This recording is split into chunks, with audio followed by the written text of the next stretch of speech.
자, 이제 우리는 드디어 신명기에 기록된 모세의 세 번의 설교 가운데 마지막 세 번째 설교를 듣게 됩니다.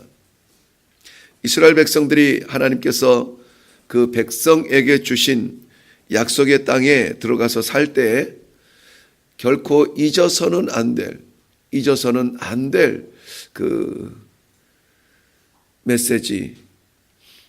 오늘 아마 모세도 그의 마지막에 가까워옴을 느끼면서 중심을 다해서 이 말씀을 나누지 않았을까 생각이 됩니다. 환경은 변해도 잊지 말아야 될 말씀이 있습니다. 애굽에서 광야에서 가나안으로, 노예에서 자유인 아니 하나님의 백성으로, 신분과 상황과 환경 다 변해도 이것만은 너희가 잊지 않았으면 좋겠다 하는 그 축복의 말씀을 오늘 세 번째 설교의 서두에서 폭탄처럼 이렇게 선포하고 있는 것입니다. 그것은 너희가 그 땅에 들어가거든 큰 돌을 세워 거기에 하나님의 율법의 말씀을 기록해 놓으라 라고 하는 것입니다. 하나님의 말씀에 기념비를 세우라. 말씀에 기념비를 세우라. 사람이 급할 때에는 간절해집니다. 그렇지만 그 급한 일이 해결이 되면은 언제 그랬냐 하는 듯이 마음이 해이해지기 쉽습니다. 간절할 때 우리가 메어 달렸던 그 기도의 자리와 하나님께서 그것을 은혜로 우리에게 열어주시고 은혜로 해결해 주신 이후에 우리의 기도의 자리가 같아야 합니다. 이스라엘 백성들은 오늘 모세를 통하여서 하나님이 말씀하신 대로 산 위에 세워놓은 이 기념비를 보면서 누구라도 잊지 말아야 될 모세의 그 마지막 호흡이 담긴 그 깊은 메시지를 들을 수 있었을 것입니다. 그것은 하나님의 백성은 하나님의 말씀을 떠나서는 안 된다라는 것입니다. 하나님의 백성은 하나님의 말씀을 떠나서는 안 됩니다. 우리는 왠지 율법 하면은 그거 구약 성경에 나오는 거 하나님이 이스라엘 백성들에게 명령했다는 거 왠지 이스라엘 백성들의 그 삶을 조종하는 듯한 느낌이 들고 어렵고 복잡한 말씀을 통해서 불편하고 이스라엘 백성들에게 마치 창살 같은 그런 느낌을 주지만 정작 이스라엘 백성들에게는 이 하나님의 한마디 한마디 말씀이 얼마나 감사하고 소중한지 몰라요. 가장 무서운 형벌이 침묵이라고 하죠.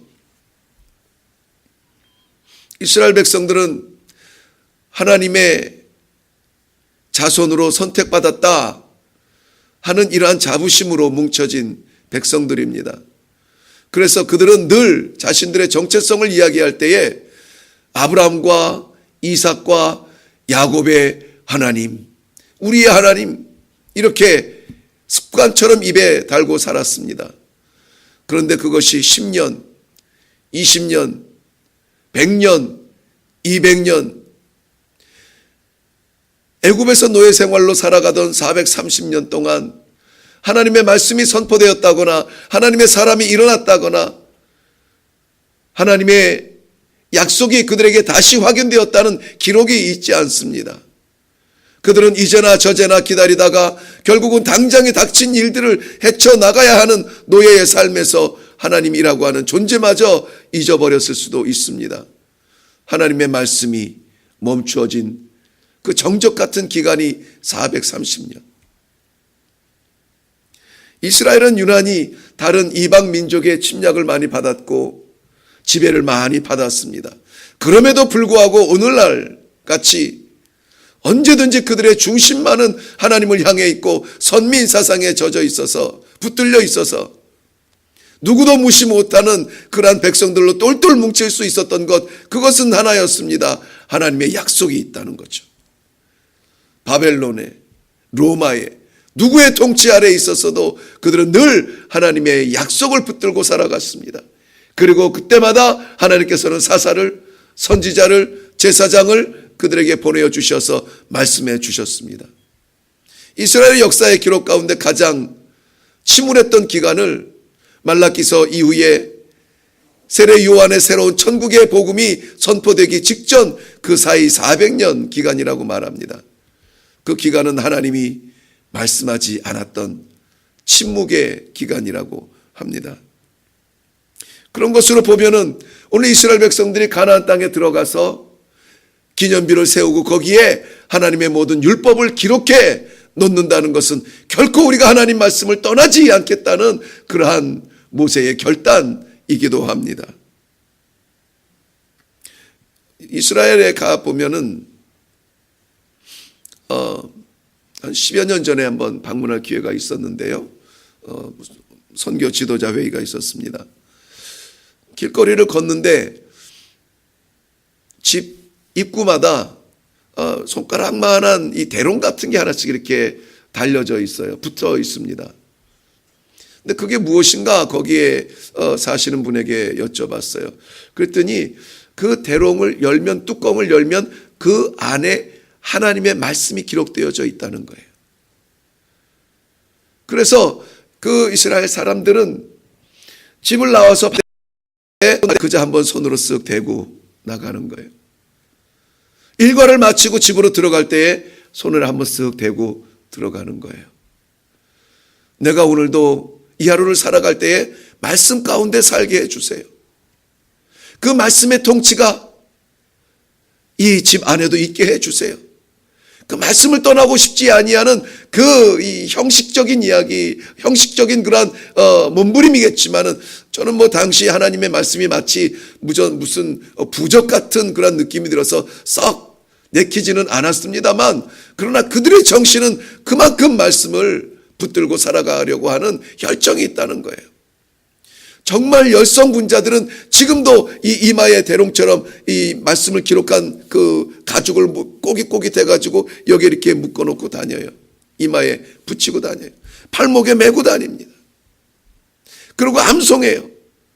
하루 종일 껍벅껍벅 하면서 율법을 암송하고 있습니다. 그들에게는 하나님의 말씀이 전부예요. 나라가 작고 인구가 많지 않고 외세의 침략이 많고 중동과 유럽의 가운데 껴서 세계를 꿈꾸는 정복자들이 늘 지나다니는 그곳에 말발굽이 멈춘 적이 없어요.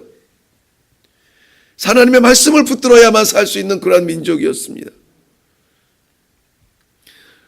그렇기 때문에 이스라엘 백성들에게는 하나님의 말씀 한마디가 너무나 소중한 생명 같은 그러한 것들이었어요. 그래서 오늘도 모세는 너희가 그 땅에 들어가거든 에발산에 이 비석을 세워 거기에 하나님의 율법을 기록하라. 그리고 회를 칠하라. 하얗게 빛나도록 하라. 그런데 에발산은 어떤 산입니까? 잠시 설명이 필요한데요. 에발산은 이스라엘 백성들이 요단강을 건너서 가나안 땅에 들어갔을 때에 만날 수 있었던 가장 높지는 않겠지만은 우뚝 솟은 산인데, 이 예루살렘에서는 북쪽으로 한 50km 정도 더 올라가야 돼요. 그러면 그곳이 사마리아 지역입니다. 그러니까 사마리아 지역에 있는 대표적인 산이 두 개가 있어요. 하나는 에발산이고 하나는 그리심산이에요. 그리심산은 남쪽 사마리아 그 위에 위치해 있지만은 남쪽에 있고 그 북쪽으로 에발산이 있습니다. 그리고 이 에발산의 꼭대기와 이 그리심산의 꼭대기가 거리상으로 봐도 한 3km 정도밖에 안 돼요. 그렇게 서로 멀지 않습니다. 그리고 그 사이에 있는 조그마한 그 평야가 세겜 광야, 세겜 평야인데요. 오늘 하나님께서는 그 가운데 에발산에다가 그 기념비를 세우라는 것입니다. 에발산은 민둥산이에요. 나무가 없어요. 에발이라고 하는 그 뜻이 벌거벗었다는 뜻이에요. 하지만 불과 3km인데 그리심산은 오히려 나무가 풍성합니다. 초록이에요. 그 에발산에 하나님의 말씀을 세우라라고 말하고 있습니다. 그런데 좀 아이러니한 것은 오늘 같은 27장이지만은 12절에 넘어가 보면은 그 두 산이 동시에 나옵니다. 에발산과 그리심산이 나오는데 그리심산에서는 축복을 선포하라라고 말합니다. 그러니까 축복이 선포되는 그리심산이 있고 에발산에서는 저주가 선포가 되어져요. 저주가 선포되는 에발산이에요. 그러면 우리 생각에는 축복이 선포되어지고 아름답고 보기 좋은 그리심산에 이것을 세우면 좋겠는데 하나님께서는 모세를 통하여서 벌거벗고 흉측한 에발산 꼭대기에 이 율법 기념비를 세우라라고 말씀해 주고 있는 것입니다. 많은 의미가 담겨져 있어서 오랫동안 묵상이 되었습니다. 오늘 하나님의 율법이 기록된 산에서는 저주가 선포되어집니다. 12가지의 저주가 선포되어집니다. 대표성이죠. 이것은 하나님의 말씀을 떠난 백성은 저주 아래 있게 된다 라는 그림을 그리게 되어져요. 하나님의 말씀을 잊은 백성은 아무리 선택된 백성이라도 저주 가운데 있게 된다. 우리는 생각할 수가 있습니다. 괜찮다고. 우리 자의적으로 우리 스스로 생각하고 자의적으로 괜찮다고 해도 말씀을 벗어난 것은 안 되는 것입니다. 아무리 우리가 괜찮아 보여도 말씀을 벗어난 것은 저주 아래 있게 되는 것입니다. 바꿔서 말하면은 저주로 가득 찬 헐벗은 축복의 그림자도 없는 그 산에 하나님의 말씀이 세워질 때에 그 모든 저주는 말씀으로 말미암아 덮어진다라는 것으로 해석할 수도 있습니다. 에발산에서는 12가지의 저주가 13절 이후로 계속 기록이 되어지고 있어요. 그 모든 저주가 하나님의 말씀 아래 정복된다라는 것을 보여주고 있습니다. 종래에는 저주의 산이라고 하는 그 해골산, 골고다산, 갈보리산 위에 세워진 십자가로 말미암아 그 십자가 아래 모든 죄악들이 다 덮여졌던 것처럼 우리가 그 산 위에 우뚝 솟은 십자가를 바라볼 때 그 아래 무릎 꿇어 온갖 죄악들과 부끄러움들과 흉악했던 것들이 용서받은 것처럼 에발산의 그 흉측한 모습, 벌거벗은 그 돌산이 하나님의 율법, 하나님의 말씀 아래서 새로운 소망을 가질 수 있다는 말씀입니다. 말씀 아래에 있어야 합니다. 우리 모두 말씀의 길을 걸어야 합니다. 말씀의 가정이 되어야 합니다.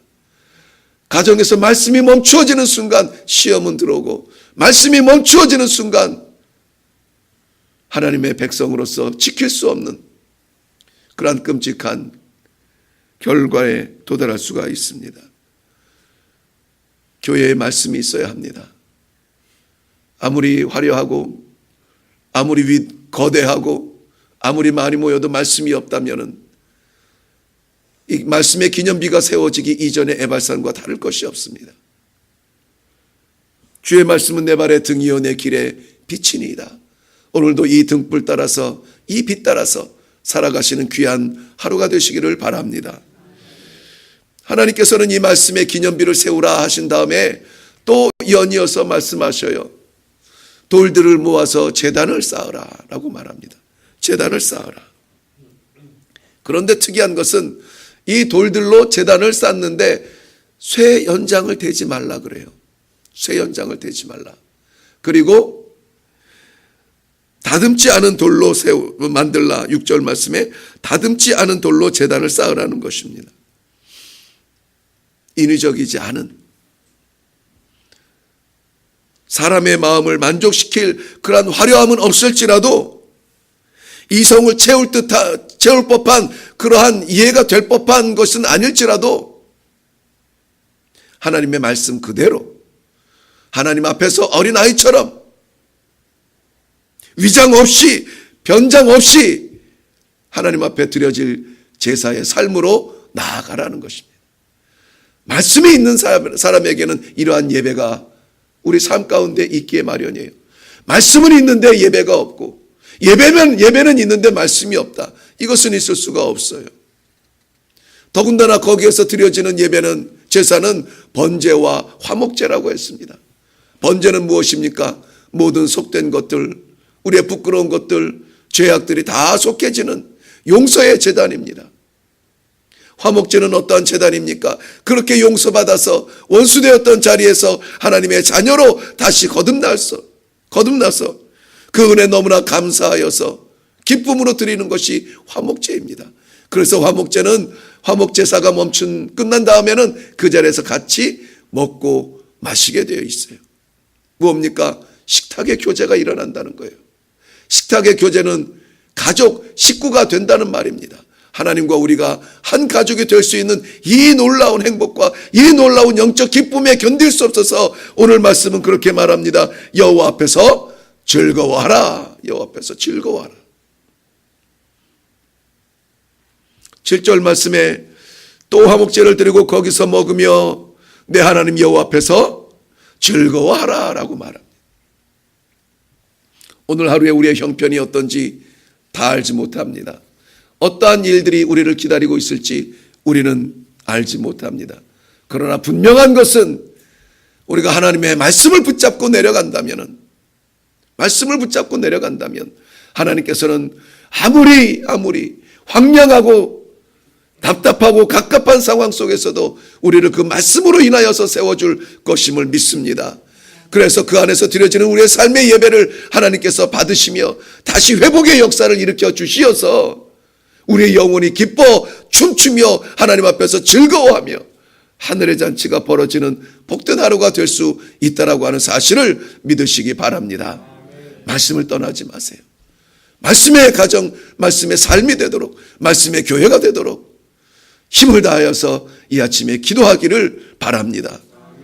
기도하시기 바랍니다. 기도하겠습니다. 살아계신 아버지, 은혜를 감사합니다. 오늘도 아버지 하나님께서 열어주신 이 하루를 어떻게 살아가야 될지 막막하지만 분명하고도 선명하게 말씀의 기념비를 우리 삶 가운데 세우라 말씀하셨사오니 다른 것은 준비되지 않았습니다.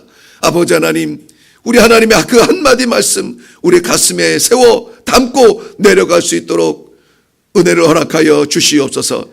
그리하여서 우리의 삶의 어느 현장이든지 주 앞에 서게 하여 주시옵시고 우리의 부끄럽고 추한 것들이 용서받으며 하나님 다시 한번 화목제로 하나님과 동고동락하는 영적 식탁의 자리가 이루어지고 하늘잔치가 이루어지는 기쁨의 하루가 되도록 도와주시옵소서.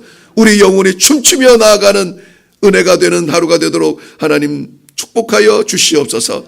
특별히 오늘 시험을 앞두고 있는 귀한 하나님의 어린 영혼들 두려움에 떨지 아니하고 이 말씀 주신 하나님 믿고 함께 나아가는 담대함으로 나아가게 하여 주시옵소서. 시험 때문에 시험에 들지 아니하도록 하나님 아버지 함께하여 주시어서 담대하게 이 과정을 승리로 끝낼 수 있도록 축복하여 주시옵소서. 연약하여서 늘 마음은 원하지만 주님 제단에 날마다 올라오지 못합니다. 그럼에도 불구하고 허락하여 주실 때마다 올라와 하나님 앞에 말씀 들으며 기도하게 하여 주시니 감사합니다. 귀한 기도의 여정을 기억하사 오늘도 하나님 아버지 새 힘 주시고 새 말씀 주시어서 오늘도 힘있게 살아가게 하여 주시옵소서. 감사드리옵고 예수님의 이름으로 기도하옵나이다. 아멘.